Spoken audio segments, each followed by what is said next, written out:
The sun sets over the Texas horizon, painting the sky in deep hues of orange and purple. A vast stretch of open fields surrounds a secluded ranch, the only sign of life being the distant howl of a coyote and the rustling of leaves in the dense woods that border the land. The air is crisp, tinged with the scent of earth and pine, a reminder of the untamed wilderness. Frank Dawson's ranch sits quietly in the middle of this solitude, a modest yet sturdy home built from years of hard work. The house, constructed with heavy logs and reinforced windows, isn't just a place of residence, it's a fortress of memories. For years, Frank has lived in peace here, tending to his land and training his K9 unit, the only companions he trusts. But trouble is brewing beyond the fences. The once peaceful local town has changed. Whispers of a growing cartel presence spread like wildfire. Businesses extorted, homes vandalized, people disappearing. Fear grips the townsfolk, their eyes darting nervously whenever an unfamiliar vehicle rolls in. The law enforcement is outmatched, their warnings nothing more than empty echoes in the wind. For now, the cartel's reach hasn't extended to Frank's land. But out here, isolation is both a gift and a curse. He may be far from the town's troubles, but if danger comes knocking, he'll be facing it alone. Frank Dawson is a man carved from experience. His broad shoulders still strong despite his age.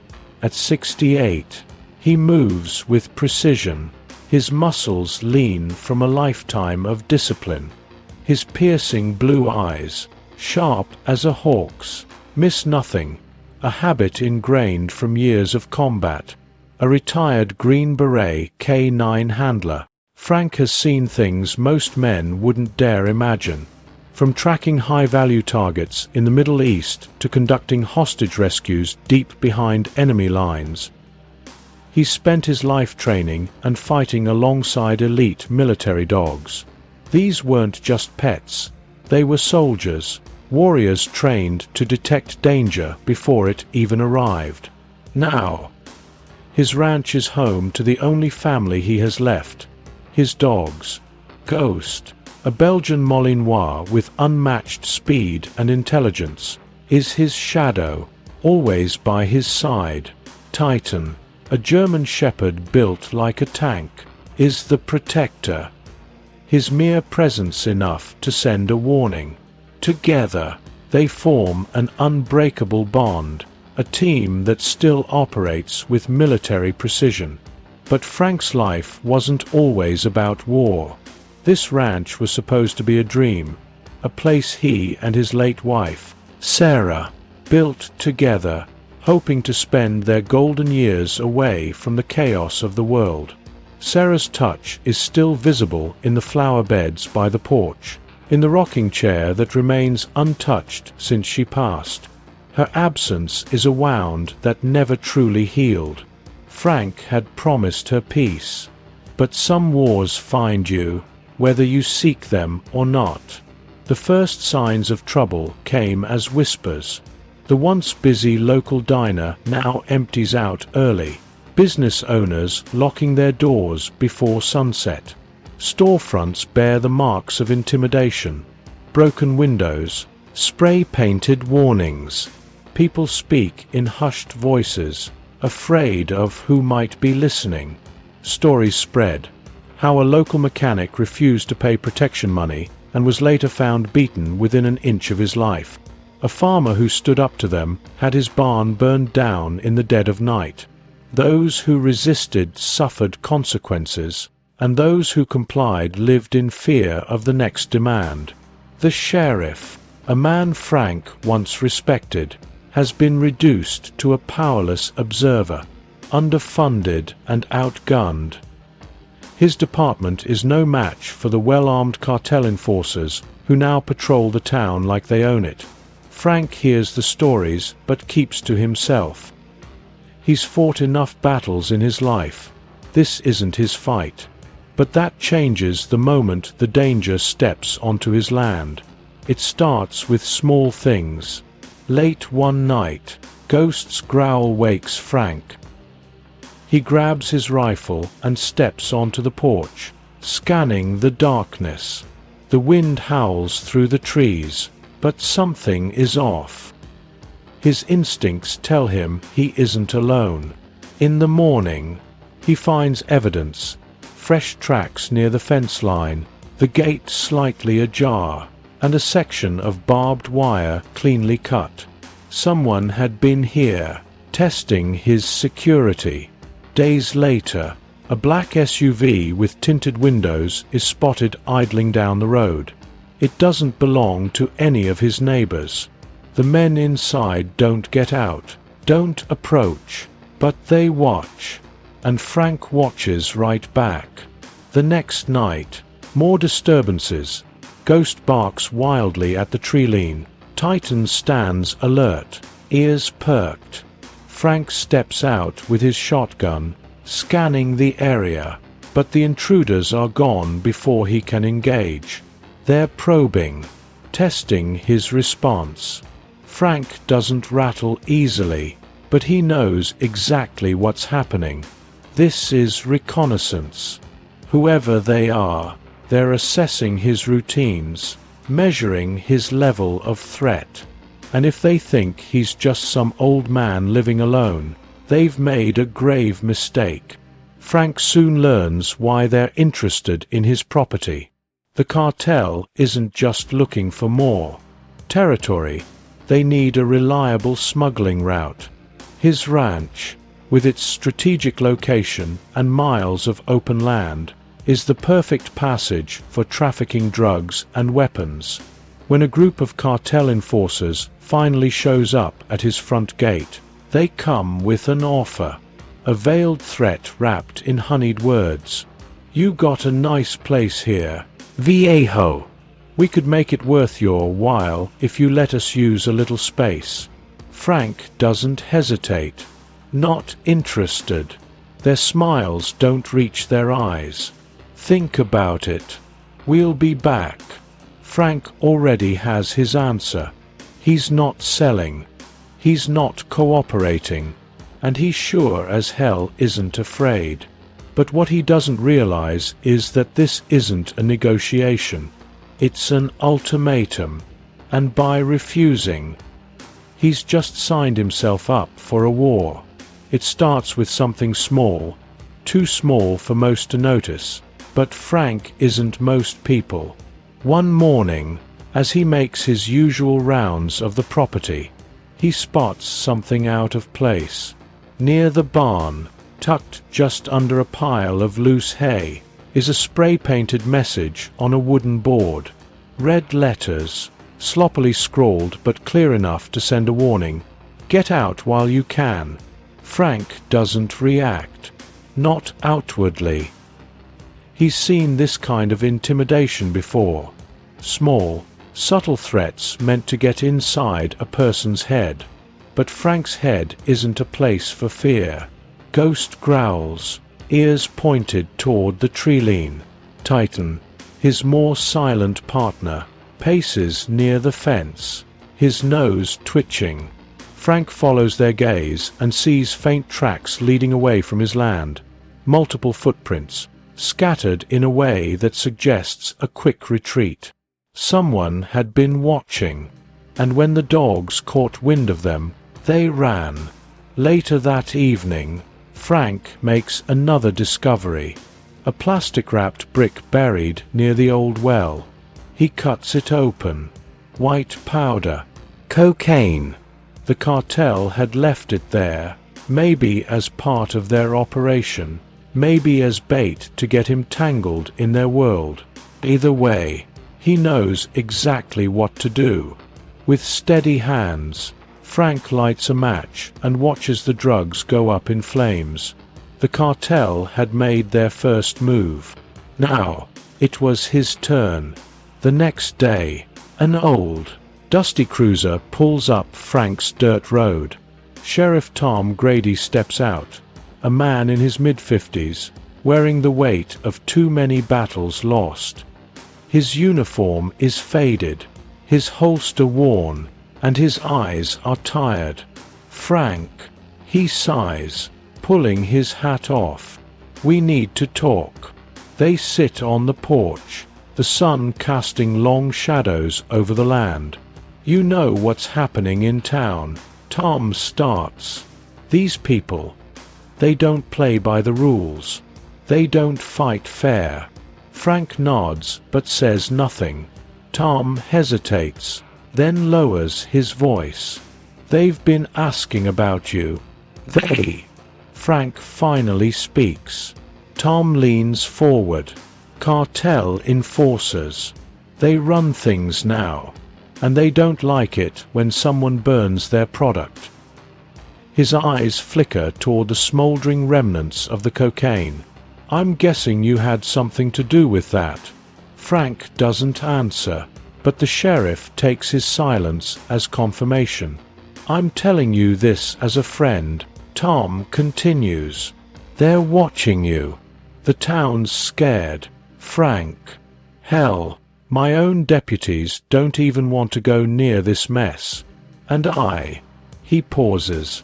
"I can't protect you if this gets worse." Frank takes a deep breath, feeling the weight of the moment. "Wasn't expecting you to." Tom sighs, rubbing his face. "I had a feeling you'd say that." He stands up, adjusting his belt. "You've got a reputation, Frank. We all know what you used to do. But this isn't some battlefield overseas.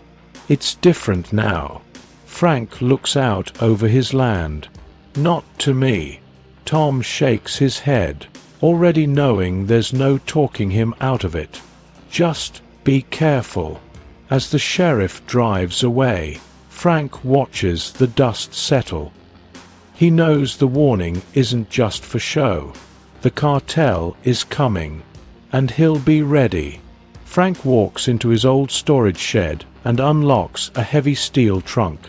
Inside, neatly arranged, are weapons from another life. An M4 rifle, a few sidearms, tactical knives. He checks the gear with practiced precision, making sure every magazine is full, every mechanism oiled and ready. But weapons alone won't be enough. He steps outside, his dogs waiting. They sense the shift in his energy. They know something's coming. "Time to work," Frank mutters. Training begins at sunrise. He drills them on advanced commands, stealth maneuvers, takedown techniques, silent communication. Ghost and Titan have already been through rigorous training, but repetition is key. They practice night operations, working in the shadows, moving unseen until it's time to strike. Flashbacks hit him like distant gunfire. Afghanistan, 2005. Frank crouches in the dark, Ghost's predecessor, a dog named Rex, at his side. A hostile target patrols nearby, unaware that death waits in the shadows. Frank gives a subtle hand signal. Rex moves in, swift and silent. The target drops before he even has time to scream. Back to the present. Frank watches Ghost execute the same maneuver on a dummy target. Perfect and precise. They're ready.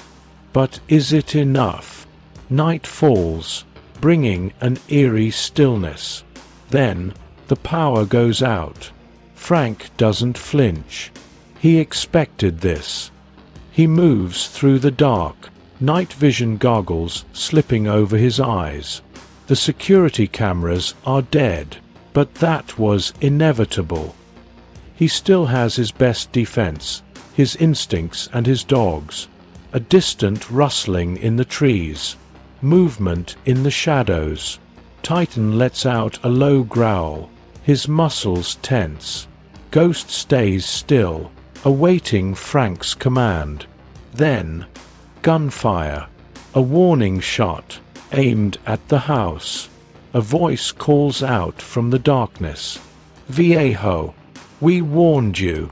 Frank remains silent, gripping his rifle. He counts the footsteps, at least 5 men, moving tactically, weapons drawn. They think he's afraid. They think he'll surrender. They couldn't be more wrong. The cartel enforcers spread out, moving toward the ranch with practiced efficiency. But Frank is already ahead of them. A sharp whistle. A silent signal. Ghost vanishes into the darkness. Titan moves to flank. The first attacker barely has time to react before Ghost launches from the shadows, clamping down on his arm, dragging him down with terrifying force. A scream pierces the night. Chaos erupts. The other enforcers turn, but Titan is already on the next man, knocking him to the ground, teeth finding their mark. Frank steps forward, raising his rifle. The enforcer still standing turns toward the sound. Too late. Frank fires. A clean shot. The man drops. Another tries to retreat, but Titan is faster. A deep, agonized yell signals the end of another fight. One enforcer, bleeding, stumbles backward. Monstruos. He gasps, looking at the dogs. He turns and runs, disappearing into the night.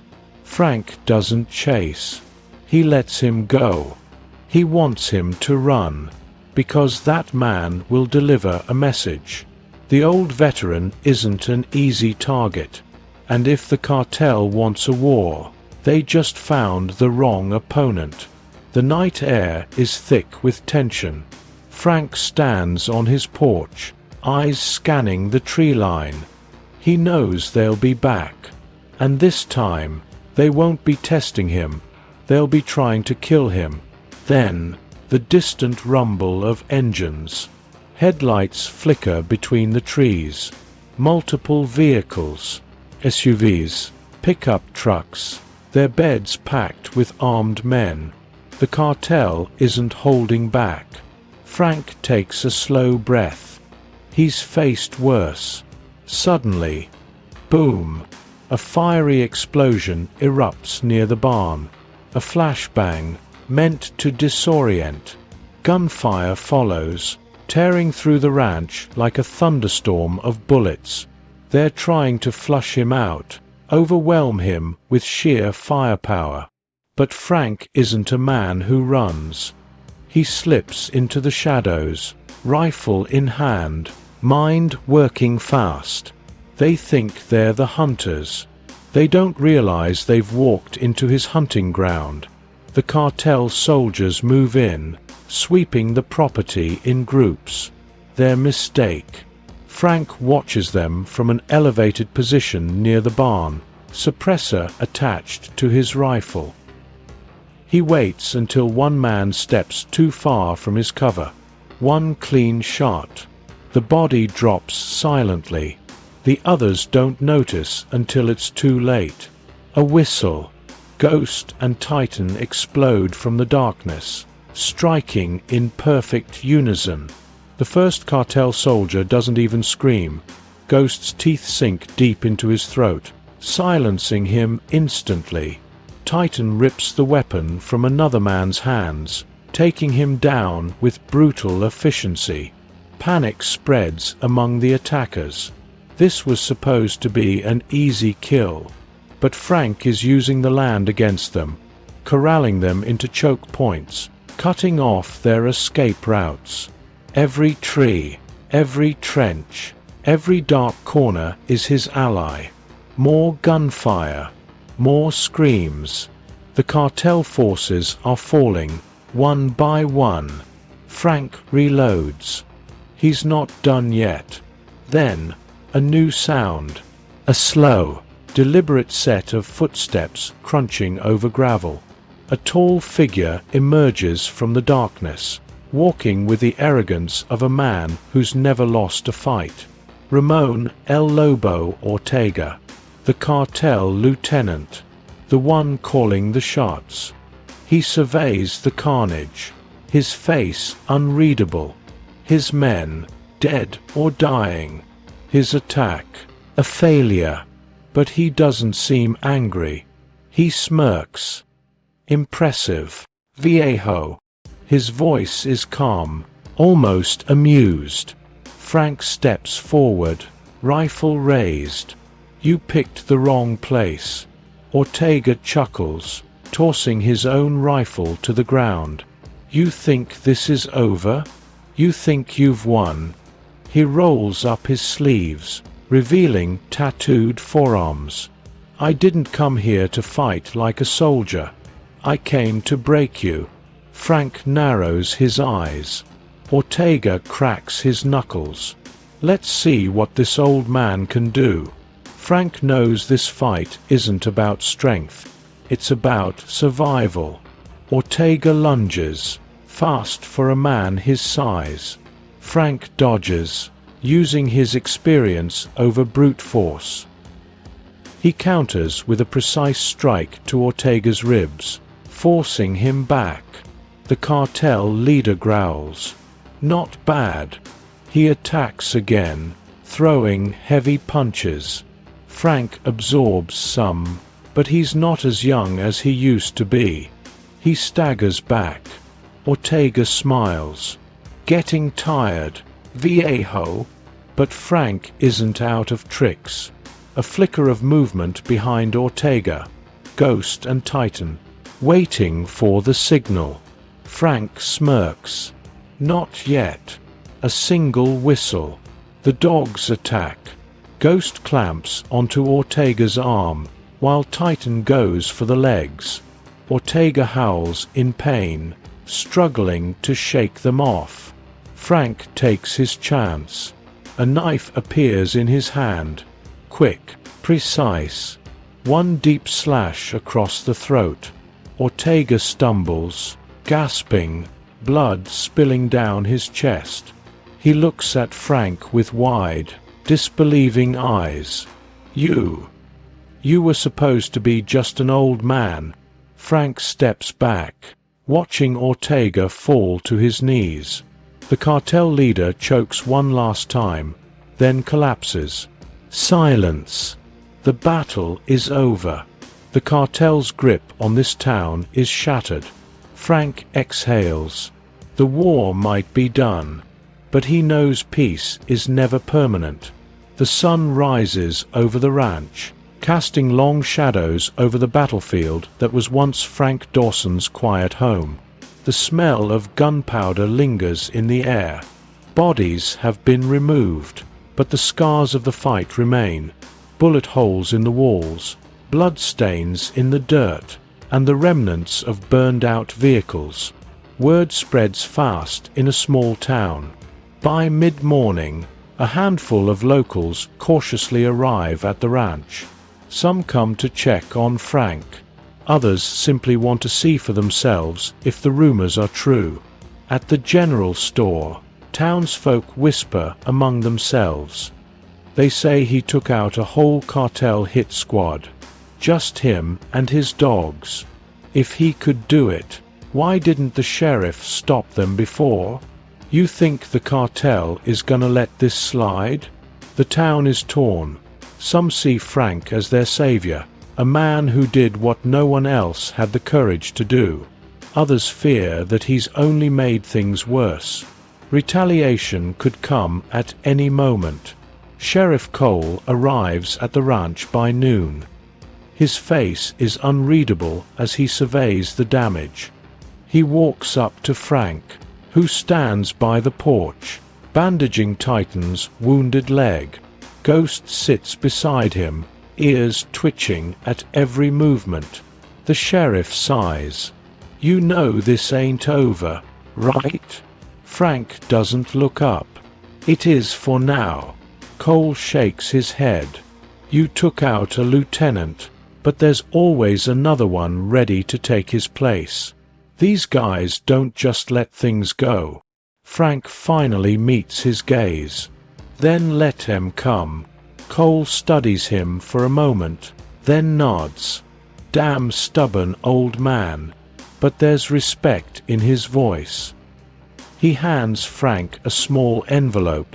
These are witness statements from folks in town.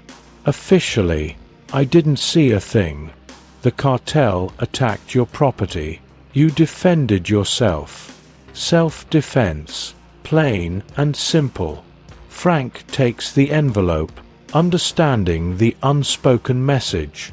The town may be afraid, but they stand behind him. Take care of yourself, Frank, the sheriff says as he walks back to his car. And if more trouble comes knocking, try not to blow up half the county this time. Frank smirks. No promises. As the day winds down, Frank walks the property, assessing the damage. The barn is scorched, but still standing. The main house took a few hits, but nothing he can't fix. The dogs follow him closely, both injured but alert. They saved his life, just like they always have. He kneels beside Ghost and scratches behind his ears. You did good, boy. Ghost leans into him, eyes half closed. Titan rests nearby, still recovering but alert as ever. Frank exhales, staring out at the horizon. The land stretches far beyond what the eye can see. Peaceful, empty.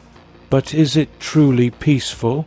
For the first time in years, he allows himself to remember his past, his brothers in arms, the K9 units that never made it home, the missions that left him scarred. Was this fight just another chapter in a never-ending war? Had he really escaped, or was he always meant to fight? His hands tighten into fists. Violence had been his life for decades. His wife was supposed to be his way out, his reason to build something new. But she was gone, and the past never really let go. He looks down at the blood-stained ground beneath his feet. Is this all I'll ever be? That night, Frank sits on his porch, a rifle resting against the railing beside him. The stars are bright, the air crisp. The ranch is quiet again, but it's not the same. Ghost and Titan sit beside him, eyes scanning the darkness. Their instincts tell them what he already knows. The cartel might be gone for now, but the world doesn't work in absolutes. Someone will come looking. Maybe not today, maybe not tomorrow, but one day. Frank takes a slow breath and leans back in his chair, feeling the weight of his past, his present, and his uncertain future. Maybe this was a victory. Maybe it was just a delay. Either way, he'll be ready, because a warrior never truly stops fighting. The desert night is quiet, but danger never truly fades. Miles away from Frank's ranch, a black SUV idles on a dirt road, hidden in the darkness. Inside, a man watches the distant ranch house through binoculars. His face is lined with experience, his eyes cold and calculating. A phone buzzes in his hand. He answers without looking away from the house. It's done, comes a voice on the other end. The man lowers the binoculars. No, it's just begun. He glances at a folder in the passenger seat. Inside, photographs of Frank Dawson, images of the shootout, and a file stamped with a cartel insignia. You want me to handle it? The voice asks. The man smirks. No, I want to see what the old man does next. He hangs up and lights a cigarette, exhaling slowly. Back at the ranch, Frank sits on his porch, staring into the darkness.